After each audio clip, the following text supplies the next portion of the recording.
Tēnā e te whānau. Welcome to Thursday's story. Our story today is Parakeet in Boots.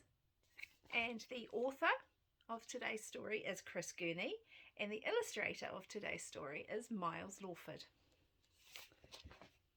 Parakeet in Boots. And I'll just show you this picture here.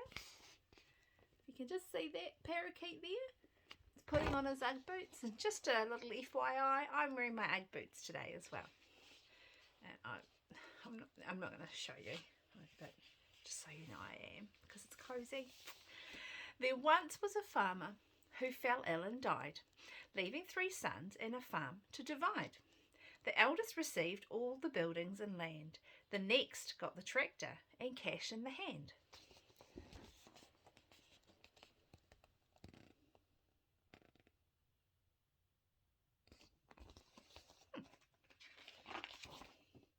But there in the will, to his youngest son Pete, all the farmer had left was his pet parakeet.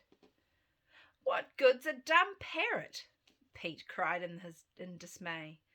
"Don't worry," the bird squawked. "I'll see you're okay."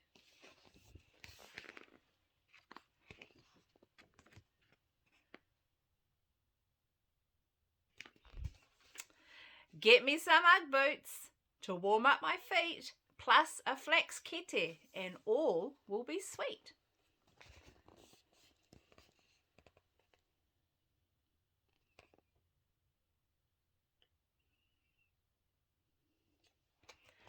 Ugg boots and a flax kete.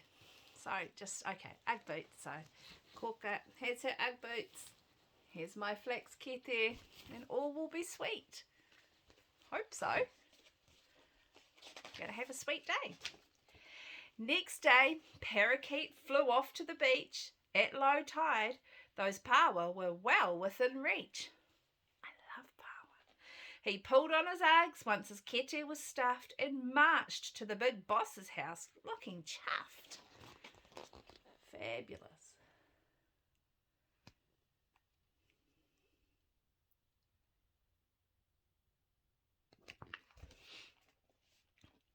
"I bring special gifts from the Punga Town Mayor. Tell the big boss," the parrot declared.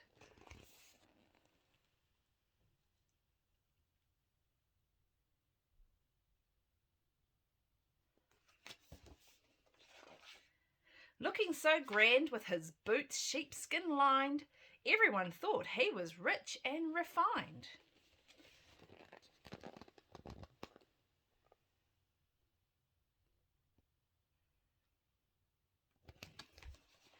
"I think that I've heard of this Punga Town Mayor," boomed the big boss as he offered a cheer. "How kind that he sent me such a fine treat. A good feed of paua you simply can't beat."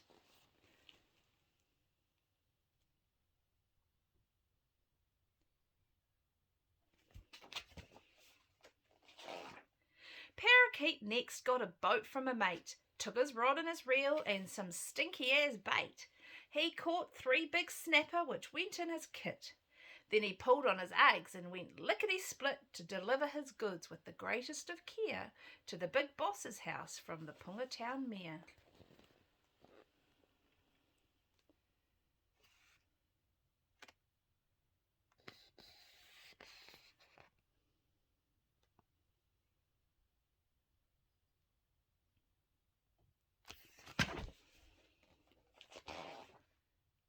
Each Friday, exactly at 1:15, the big boss's daughter had her nails done.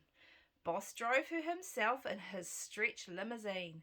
So smart, Parakeet hatched a really tricky scheme. He made Pete agree to a lake water dip, then hid all his clothes and gave Pete the slip.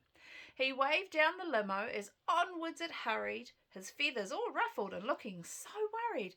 "Big boss, would you help? The mayor's life is at stake. He was robbed in broad daylight and thrown in the lake."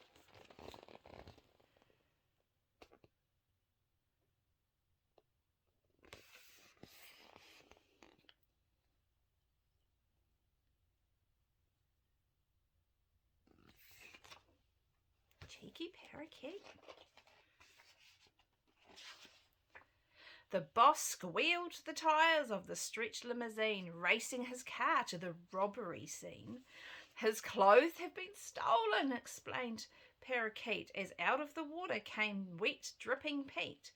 So that's how it happened that Pete got new clothes and a ride in the limo with Melanie Rose, whose cheeks turned bluish blush pink and whose brown eyes grew wider as into the limo Pete glided beside her.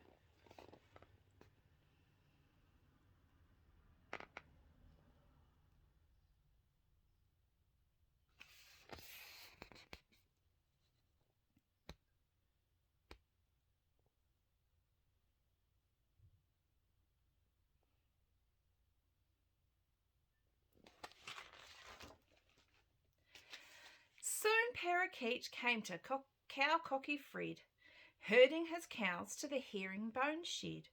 And when the stretch limo stopped for the herd, Big Boss stuck his head out to have a quick word. Who owns this farm and that flash milking shed?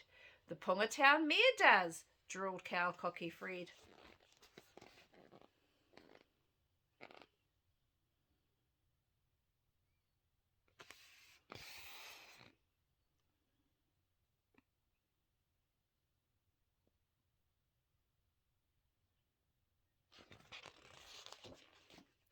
The parrot flew on, finding sheep farmer Jane with her big flock of sheep on a huge grassy plain.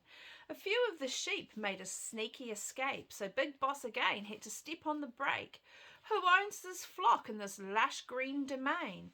The Pongatown mare does, grinned sheep farmer Jane.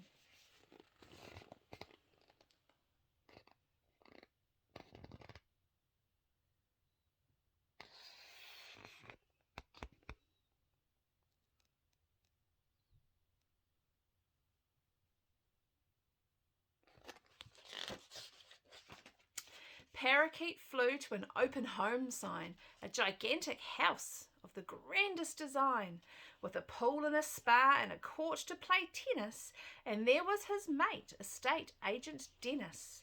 When Big Boss and Pete and Melanie Rose drove up, they could see Parakeet in repose, out by the pool in a luxury chair. "Welcome," he said, "to the home of the mayor." Big Boss was naturally very impressed.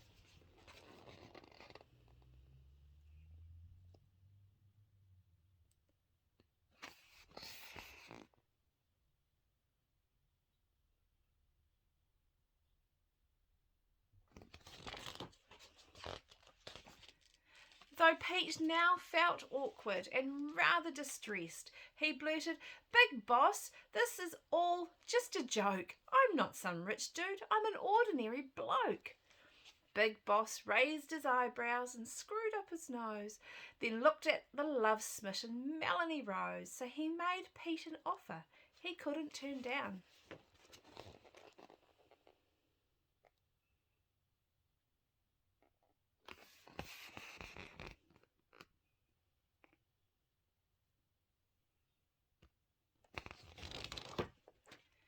And Melanie Rose wore a white wedding gown. The Big Boss retired, gave his business to Pete and his assistant, that smart Parakeet.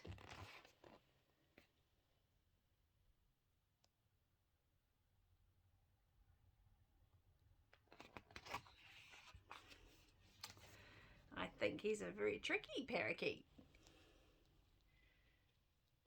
In his Ugg boots with his kete. So I'll continue wearing my Ugg boots and my kete, and actually in my kete I don't have power or snapper, but I do have some of my books that I use for my study. So I have books by Māori tribes of New Zealand and Te Marae, Māori Ora, Wisdom from the Māori World, and a book I'm reading called Still Being Punished. So I kind of call this my kete of knowledge, which I'll be using today to study. So, mauri ora I te whānau. Ka kite a popo.